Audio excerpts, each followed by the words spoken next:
What is going on, everybody? Week 1 is in the books, and it is time to bring to you guys a new issue of my power rankings. Before we get into it real quick, I just want to kind of break down what my schedule on this channel is going to look like over the course of the NFL season. So you can expect Tuesday mornings to get these power rankings out, and then I will make sure I wrap up watching my film, forming my opinions for what will be on Wednesdays, maybe on Thursday this week, but hopefully usually on Wednesdays we will have my big weekly recap breaking down what I saw in every game with a big focus on the players, risers and fallers, of course talking about my Madden roster as well. That's going to be a big spotlight on this channel throughout the course of the season. I'd plan for those to come out probably about 3 o'clock or later on Wednesdays. Then Thursdays in the afternoon we'll be getting my weekly picks, and then scattered somewhere throughout the week hopefully we'll have at least one video of a franchise rebuild, some kind of Madden 19 content. Probably not a whole lot of content during the weekends. I'll be watching football, also doing my work with PFF, so expect most of the stuff in the heart of the week. So it's going to be a really fun season. So excited this thing's underway. So let's get into the power rankings. Starting at the bottom, a new team already, and keep in mind this is going to be the week with the most changing for sure, because we are comparing these to my preseason power rankings that I did, almost 2 months ago. So a ton of roster movement, injuries, all the performances we saw in the preseason, and then of course week 1. A lot of stuff to adjust here.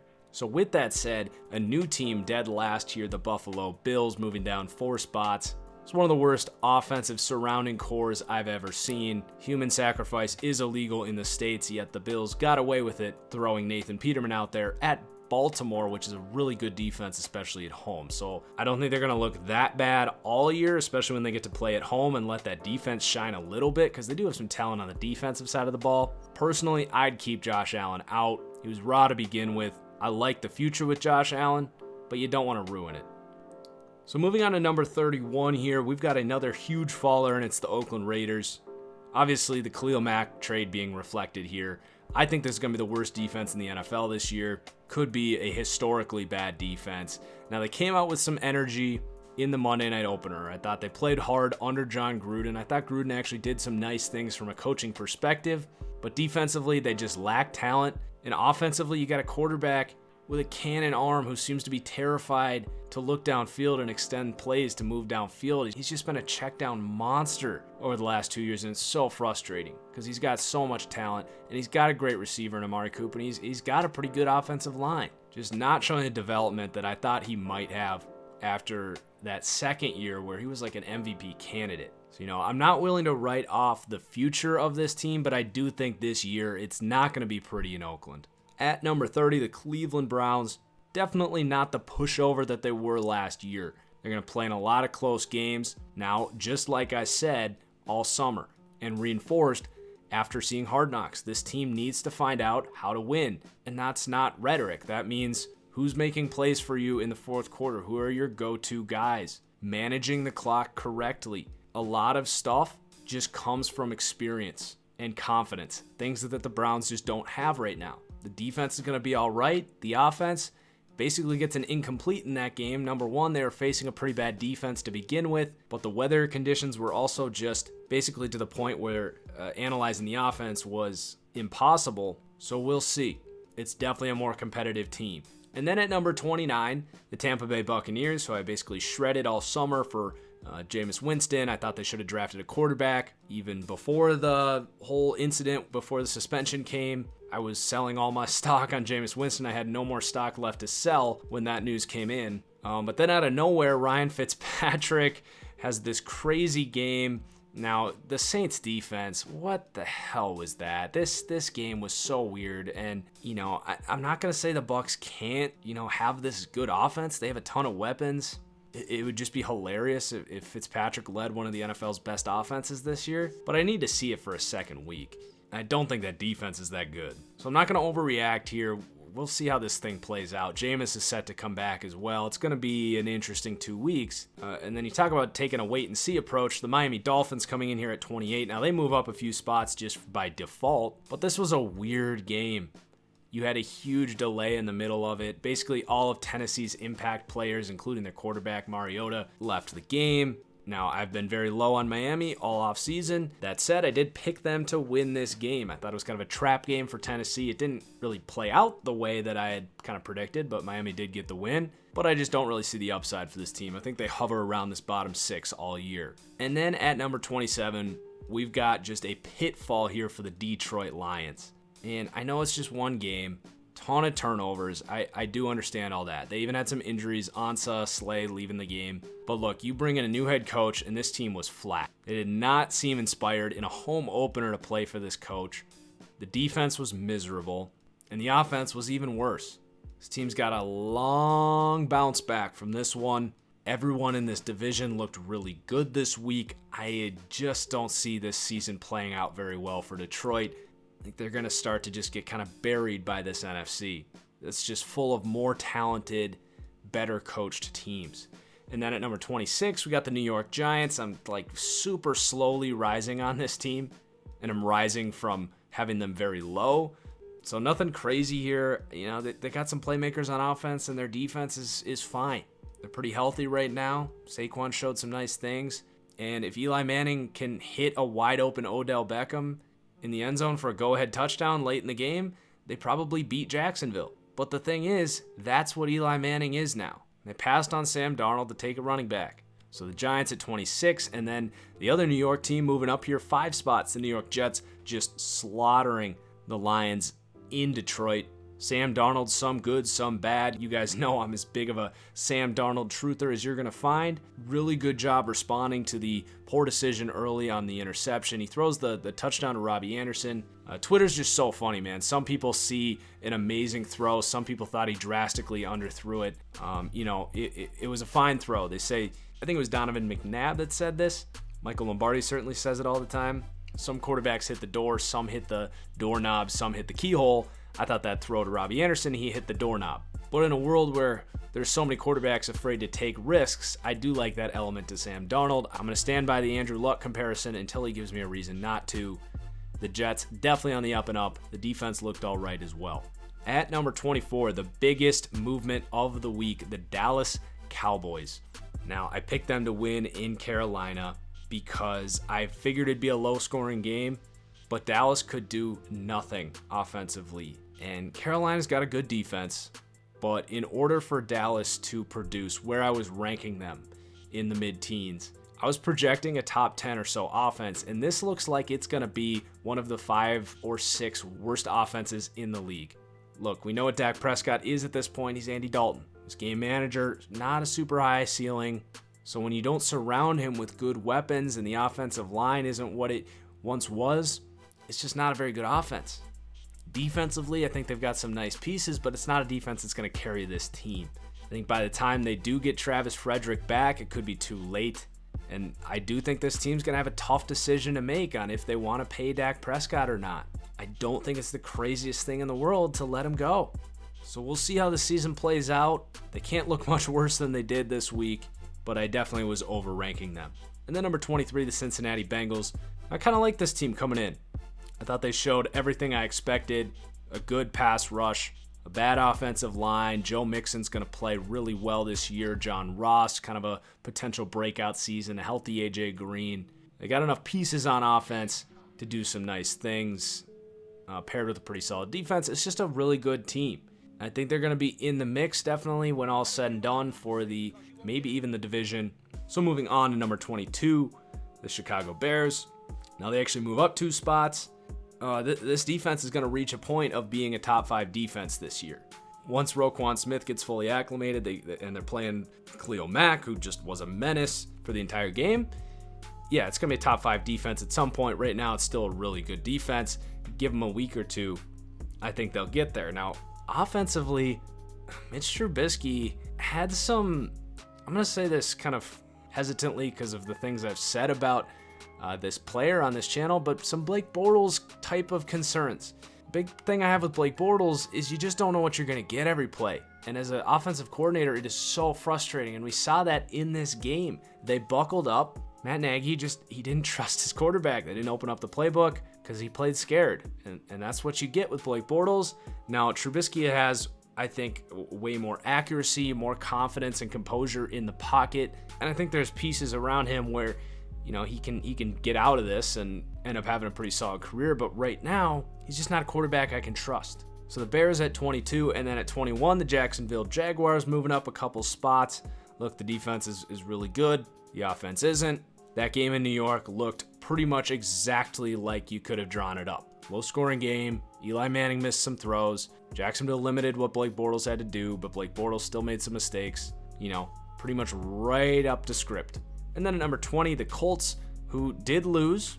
But you guys remember 6 weeks ago when apparently nobody on this channel even believed Andrew Luck was going to play this year somehow. I rank him 21 and say Andrew Luck's going to look pretty good. He might have a bit of a slow start, but I expect it after a couple weeks, it's going to be good old Andrew Luck. And he comes out and looks great. They're going to have the best quarterback on the field in almost every game they play this year, which means they're going to have a chance to win. And that's exactly what happened against Cincinnati. They don't have a better roster, but they had the better quarterback. And if his receiver doesn't lose a fumble on a potential game-winning drive, they very well could have won that game. Also, no Anthony Costanzo.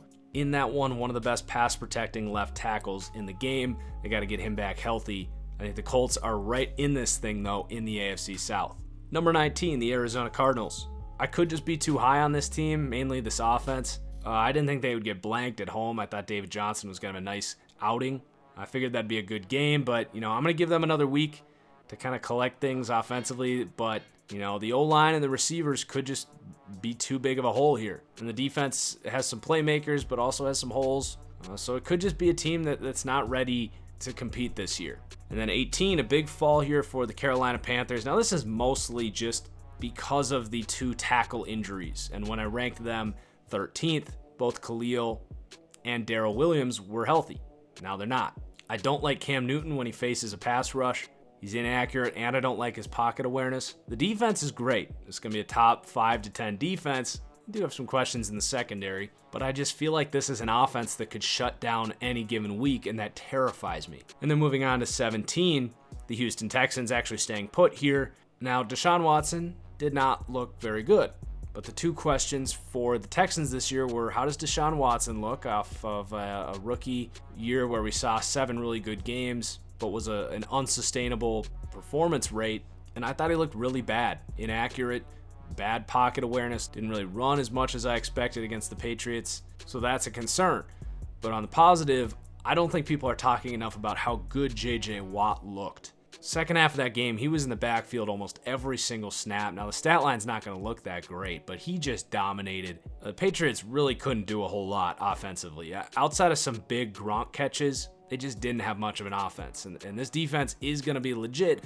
I just have serious questions about this offense right now. So Watson's just got to be better. And then at 16, the Tennessee Titans. Weird game. I'm basically not taking anything away from that game. The game went into a delay before they could even get anything going.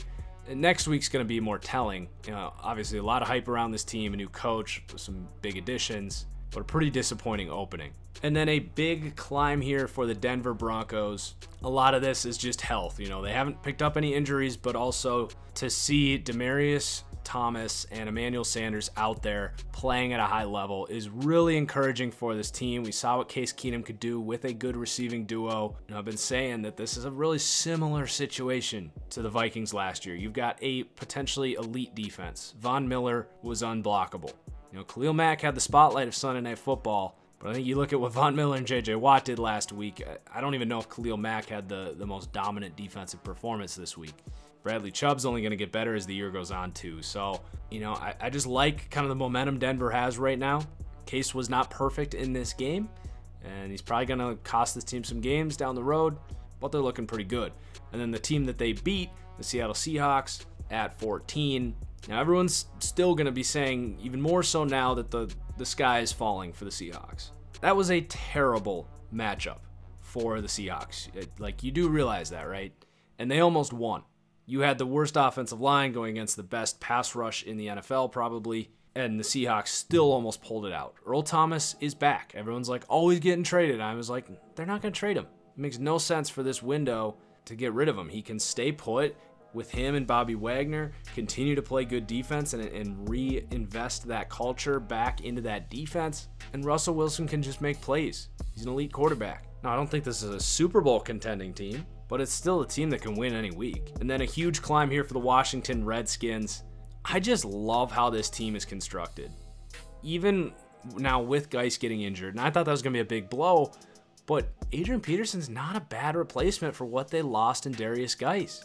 Like, it's almost a push. They needed that physical element to the running game. Alex Smith is perfect for what they want to do here. They play just kind of tough, nasty defense.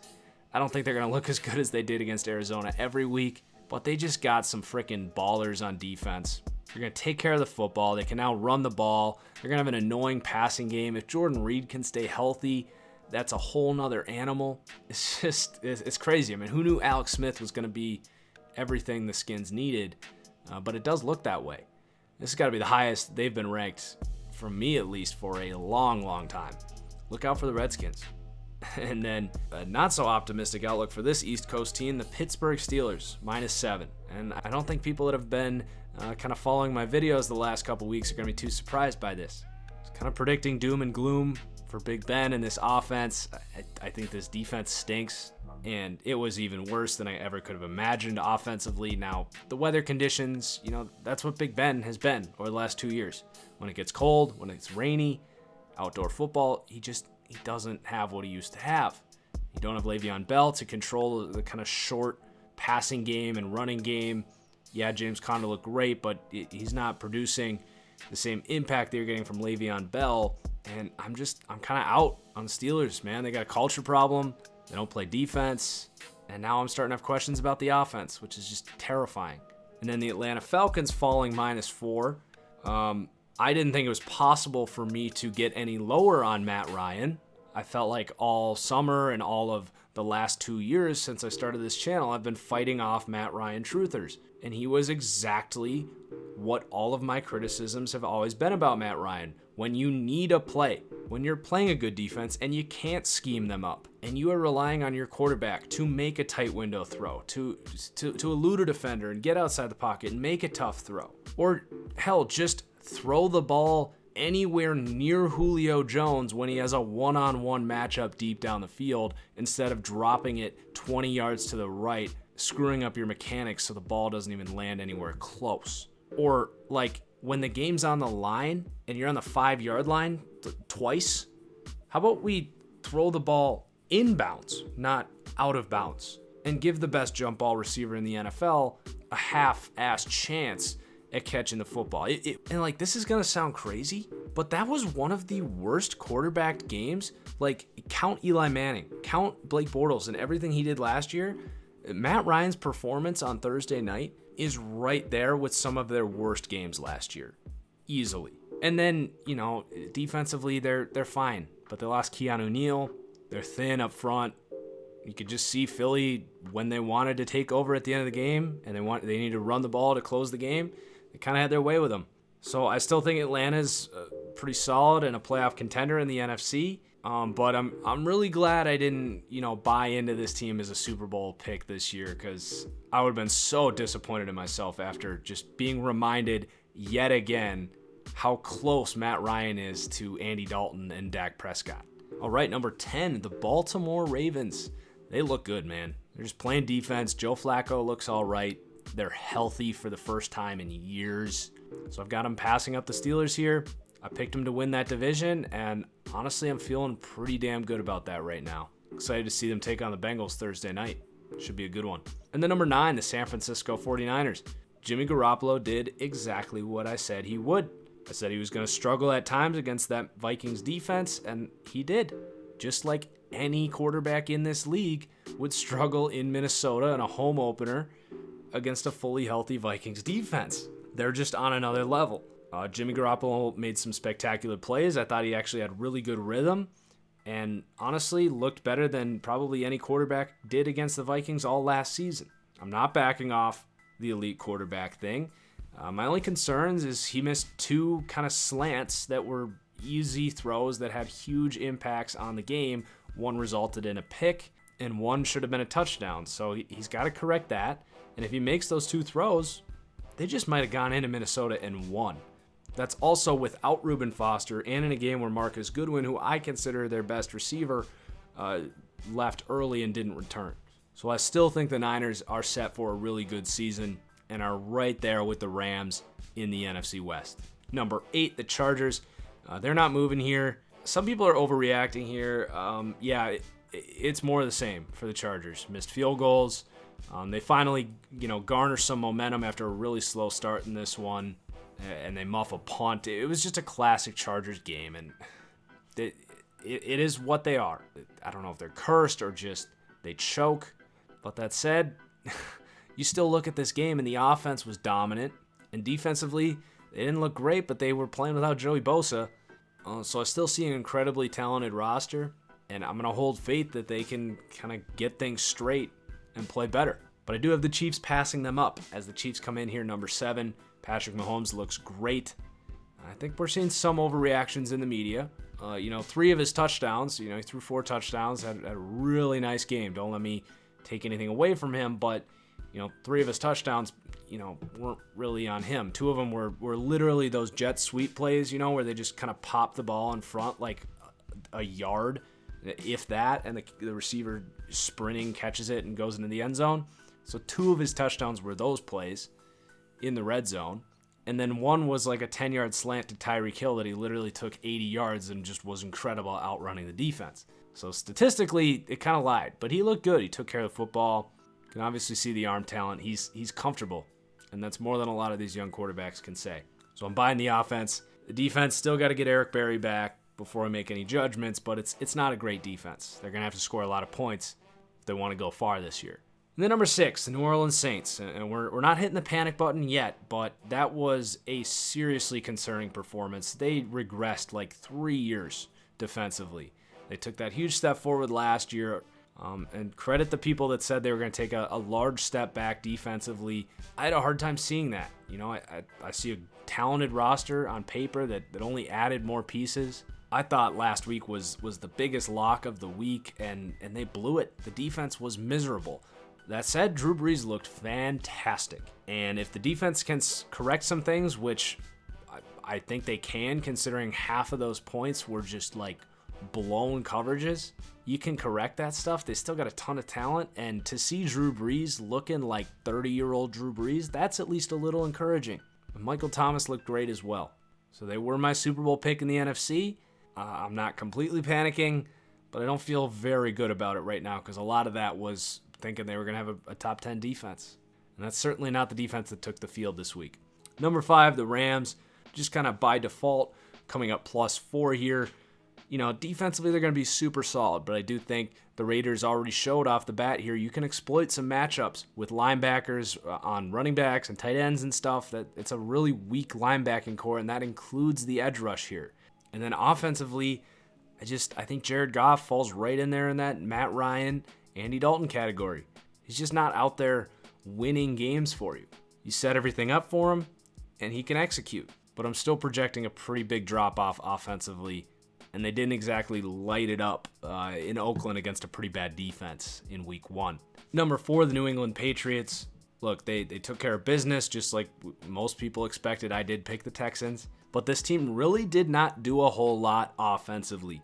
I'd be a little worried about the receivers and the offensive line. They're still going to be, pretty meticulous offensively. They're going to get enough on the board. They were able to get 27 in this one. Kind of a sloppy game, though, on both sides. And then defensively, they did exactly what we know they are on defense. Bend, don't break. So they're the best team in the AFC. I just think you look at these 3 teams ahead of them, and they just have a little bit of a higher ceiling. So number 3, I've got the Vikings, who looked incredible. You can definitely see playing at home, it's an all-time caliber defense. They're rising here because offensively they looked pretty good. Stephon Diggs is amazing. Dalvin Cook looked great. And most importantly, I think Kirk Cousins took care of the football in a close football game. That's all I need to see from Kirk Cousins. He doesn't need to be a superhero, kind of like they needed in Washington sometimes. So I like that Kirk is kind of evolving with this new team already in week 1. That said, the offensive line still really concerns me offensively. And when you got to go on the road, that defense isn't going to come all the way with you. It's still a good defense on the road, but it's not the same as it is at home. And then I came really close to ranking the Vikings ahead of this number 2 team, the Green Bay Packers. I think these two are neck and neck, and we actually get to see this matchup this week. So we get to see this week if I'm right or wrong on this one. Now, we'll see how healthy Aaron Rodgers is right away coming off of that leg injury. Obviously, this team is better when Aaron can move. So a big reason I'm comfortable moving Green Bay up is, yeah, Aaron Rodgers is ridiculous, and everything he did was great. But the team executed in that game unlike they've done in so many games in the past for this team when everything falls on Aaron Rodgers. Now, Rodgers did his part, obviously, but the defense showed up. They only gave up 17 points. They only gave up 7 points after the first quarter. They made multiple stops in the second half, and you had 2 young corners, Josh Jackson and Jair Alexander, who looked fantastic. And the new addition, Tramon Williams, back there in the secondary, he looked really good as well, still playing at a high level. So it's a different defense. I'm not saying it's an elite defense, but you don't need to shut guys out when you have Aaron Rodgers. You just need them to hold their ground when you have your occasional hiccups. And then guys on offense made plays as well. Randall Cobb basically did all the work on the last touchdown there. So I think Green Bay's got a lot going for them this week. It's going to be a freaking bloodbath between them and the Vikes this week. And obviously, the winner of that game is going to pass the other one up here, or in Green Bay's case, they'll stay ahead of them. And then number 1, the Philadelphia Eagles, basically holding that spot. Are they the best team in the NFL right now? No, I think they would lose to at least the next 4 teams on this list. And frankly, they should have lost to Atlanta. Nick Foles is not the long-term answer. But when they get Carson Wentz back, when they get Alshon Jeffrey, Nigel Bradham, Timmy Jernigan, all things that should sort themselves out in the next 3 or 4 weeks, I'm okay putting them at number 1. You know, they've still proved that they have dominant line play and can win close games for that reason. So that is everything. I don't think the power rankings are going to be that long every week, but we had a lot to talk about. Like I said, most Wednesdays we'll have that sort of weekly recap show. It might be on Thursday this week. Just a lot of information to take in. It might just take a little longer this week. Excited to hear from you guys in the comments, your reactions to the power rankings this week. Cheers as always, guys. We'll see you next time.